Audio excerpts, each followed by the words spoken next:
Today's interview is with Polychronis Tzortzakis.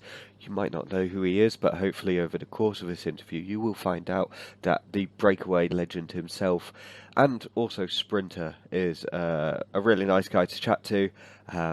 He's got a great mindset and gives great insight into how to get into a breakaway and what actually goes on that we just don't see on telly really. You don't really get an idea of what it's like unless you're in that situation, I feel.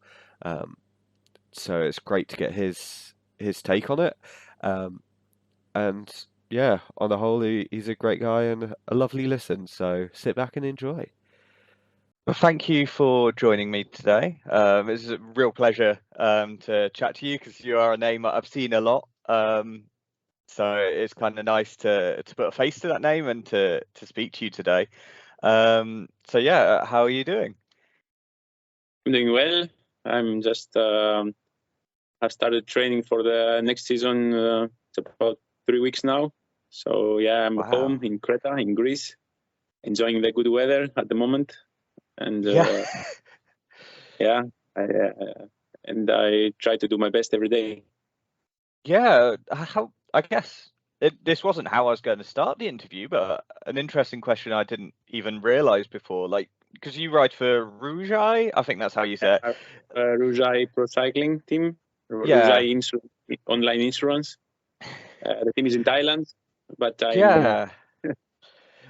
Well, that was the thing. Like, do they have the same season in terms of January to December, or do they? Because like some of the Australian races happen kind of in their summer, which is our winter. So although you're back in training, is that because like, is this mid-season training now, or is this the pre-season like normal? Yeah, for me, for all the European riders, it's pre-season. It's the base. It's the off-season period, about 3 weeks or 1 month, and then we start the build-up of endurance and power, so we can be ready for the European start of the season. So yeah, but actually we start the season in the Middle East in end of January, February. And then we'll see how the program will go. But for sure, I have 2 more races confirmed: the Tour of Taiwan and the Tour of Thailand. That is our national race. So, so I have to be in good form for the team. Yeah, definitely. And what is your role in the team? Because like looking through your results, and certainly from what I know of you, because like when I'd heard of your name, I was like, oh, he's that guy who gets in the breakaway a lot. Like, I think I'd seen you at the Alula tour and the Saudi tour the year before, and you're like constantly breaking away and getting. I think you got a sprint jersey or second in a sprint competition one year because of that. Yeah, second. Yeah, but then I've seen that you've won lots of UCI races and you're a fairly handy sprinter and getting top 10s and lots of good placings. So how does your role fit in with this team? I think my role in the team is the role that I have as a rider anyway. So I'm kind of a bit of all-arounder.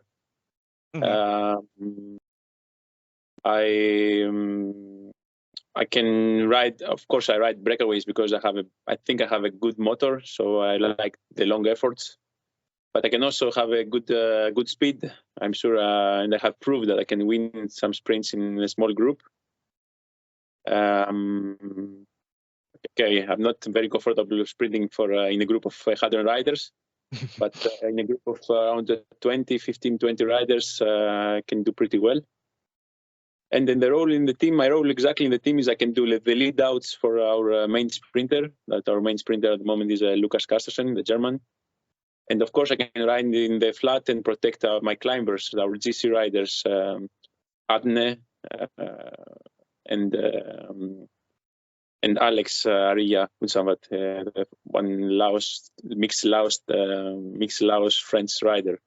But as a team, we have a pretty good. I think we are pretty complete as a team because we have a rider for every characteristic, for every type of terrain.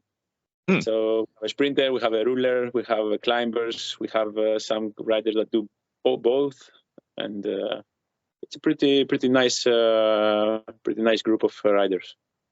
Yeah, and you mentioned that you feel comfortable in sort of small group sprinting and not so much in big group. And like maybe it's because I'm naive. I've never, I've raced, but I've never gone professional by any stretch. Like, what's the difference between sprinting in a small group and sprinting in a big group? Because you're still towards the front in either case. Like, theoretically, it shouldn't be different. No, the difference is that if there is a small group, that means that the race was hard.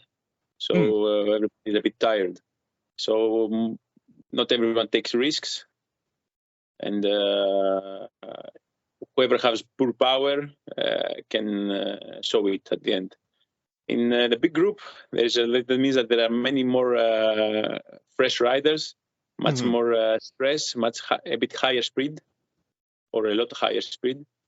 So it's more dangerous, and it's not so comfortable, with touching other riders and take the corners of the limit and all this stuff. It's professional cycling is it's actually a very risky sport, one of the riskiest there is.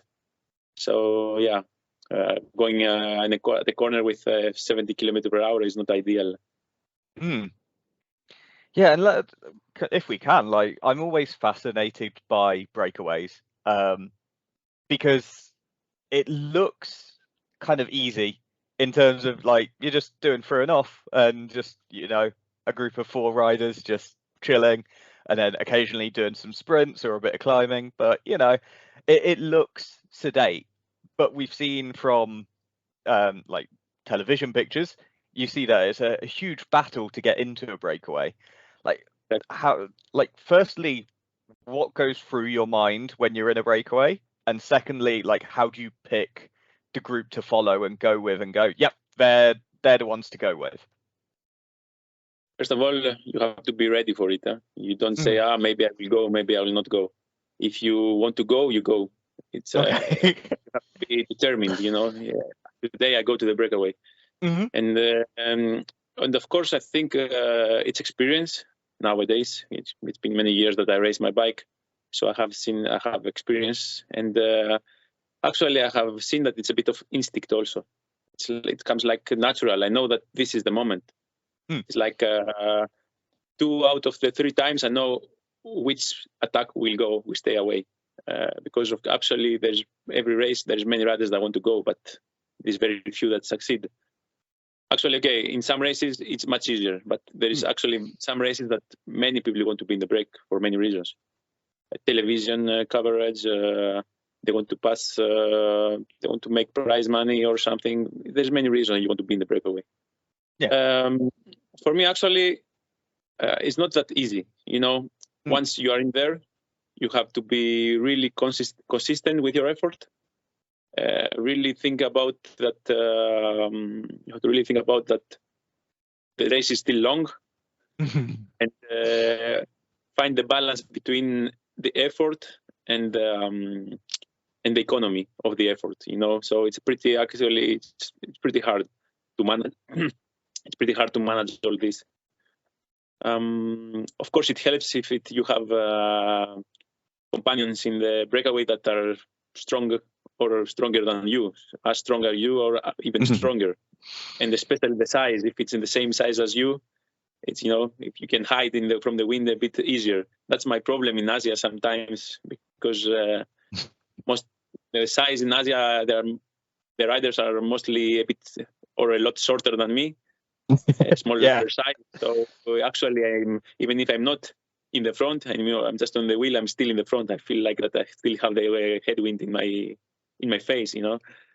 So yeah, whenever I'm in a breakaway with riders at my size, I know that I can handle my effort, and sometimes I can make it until the finish and stay in the front.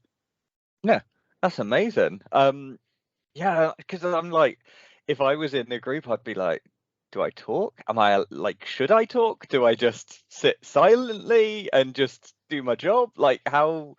Yeah, like, what actually goes through your head? I like to talk. Because this way you can communicate the rhythm better, and you make sure that nobody do anything stupid. Because Actually, if you are a team, you're teammates with the riders in the breakaway. Actually, in kind of, you are in the same. You have the same purpose. The purpose is to go to the finish line in front of the group, or go take the prize money that are in the middle of the race, or the com jersey or whatever. The main, what you want is what they want, but I cannot have what I want if we don't work together, So it's for everyone a common interest. So everyone, you have to communicate and make it fair. I always like to make it fair, I do the same effort as everybody. If I'm clever enough, I can do a little bit less, because in modern cycling, this is smart. This is intelligence. But I never, abuse it. I always do my work, and I always do my share. And if I have the legs, I have the legs. Yeah, that's amazing and fascinating. Like, when did you realize that breakaways were kind of something you were good at? Is it something you actually like? Do you train for it? Do you consciously seek it out to be good at breakaways, or is it just something you happen to be good at and you're like, I might as well just keep doing this sort of thing? I think it's mostly my body type and my characteristics, as my talent. Everybody has a speciality. Yeah. I like the high tempo. I like the high tempo zone. The zone 4, zone 3, zone 3 high, and zone 4 in the rhythm. So I like it, and I'm good at it. So I tried, and I see that I'm good at it. So I keep doing it. Of course, to win races, to be with the best, you need high power and shorter efforts. But this is not the only way. You can do longer effort. You can do it my way, and still be in the front at the end of the races. Actually, for example, in Tour of Hainan, the past month, 2 months ago, I was in the last stage. I was in the breakaway with a big group. We were allowed 5, 6, 7 riders. Big group. Yeah, for a breakaway was okay. And I was in the breakaway for 160 kilometers. Then the group cuts us, and I stay in the front. And I also did the sprint, and I did the 9th. Top 10. I was in the breakaway for 160 kilometers, and it was not easy. It was not flat. Yeah. And we're still attacking, and I still make the sprint and make a top 10. So I think I have a good engine, and I can take my opportunity, whatever opportunity arises, I can be there for it. Yeah, definitely, and that's amazing. It's certainly, it's kind of wild looking at your results because it's so varied. I think part of that, I guess, is because you've been on quite a few different teams, starting in Greece, and then the sort of French D1 teams, and then was it Tartaletto Isorex in Belgium? So excluding your current team, because that would be unfair on them, and obviously you're going to say they're your favourite. So ignoring them entirely, which is the favourite team that you've ridden for before your current Rougai online insurance? Every team has was different. This is true. Was different, and from every team, and I learned something from every experience I had in every team. In each team, I learned something, and I think I build the rider that I am now. But for sure, my years in Belgium were pretty good, because I discovered a very, very high level of cycling. I was racing with the World Tour teams in their homeland. So you understand that it's the level was pretty high, and I had to be at a very high level also in order to be there with them. So I think Tartaletto was a very good experience, but I don't like to say that in the other teams I had the less good experiences. But I want to say that from each team I learned something. I gave, I took, and I am the rider I am now, and I'm happy. Yeah, That's quite amazing. And yeah, certainly I found it really interesting that you'd had that Belgian sort of experience as well, because like the style of racing in Belgium is sometimes vastly different to other countries, and it's kind of wild. Um, and yeah, like how do you even select a team? Like, is it just, you know, just, I guess what I'm trying to ask is like, what do you look for in a team when they approach you and say, "Hey, we'd like you to ride for us"? Do you just go, "Great, see you at training camp," or do you, are you looking for specific things from a team? When I was younger, for sure, the main criteria was the calendar. Still is, but the calendar and the race program is very important for every rider.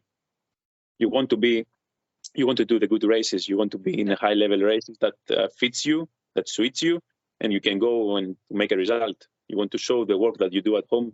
You show the work at the races, so you need the races. So yeah, the main reason is this, but also nowadays is the equipment. You need a good bike. Okay. If you don't have a good bike, it's like you start a race and you are a kilometer back. And, it's true.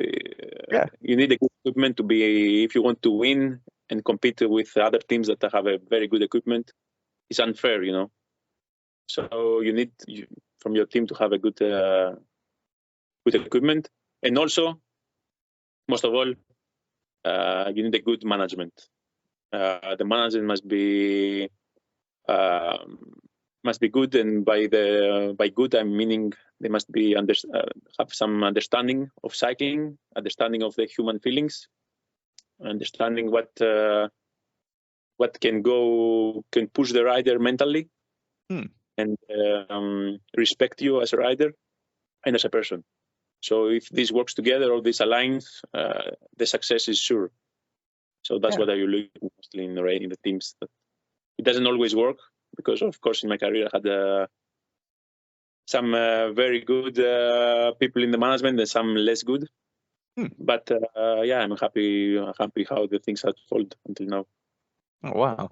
And I guess it's kind of surprising for me that it's taken me this long to ask this question, but how did you even get into cycling? Like, because to me, Greece it's certainly not well known as a cycling nation. I can't speak to any heritage, but yeah, how did you get into cycling and kind of that sort of thing? As a kid in Greece, I was playing football. Because football is the national sport here. Everybody plays football. Everybody's crazy about football. Sorry. And then my brother had decided to ride his bike to train, and I was at home and seeing him every day put a commitment. I said, okay. I always liked riding my bike as a kid, but in the neighborhood, make some tricks. And then one day there was the national championship for the junior category in my hometown in Creta, in Kanya. And my brother was competing, and I said, okay, I will go. Of course, I'll go see the race. And I fell in love with the sport directly with the effort that is necessary, with the commitment that you need. And I say, okay, maybe my brother actually got second in the national championship. So I said, okay, maybe we have talent in the family. Maybe I should try. And since then, I never stopped. It was 2003. It was July of 2003. Wow, that's incredible. And speaking of national championships, you are a multiple-time national champion of Greece. Like, does it, like, I guess, yeah, like, how does it feel to have the Greek colours on your jersey for the year, and now also for life in a way, on the what do they call them, round jewels on the arms and on your cuffs? Yeah. I'm a proud Greek.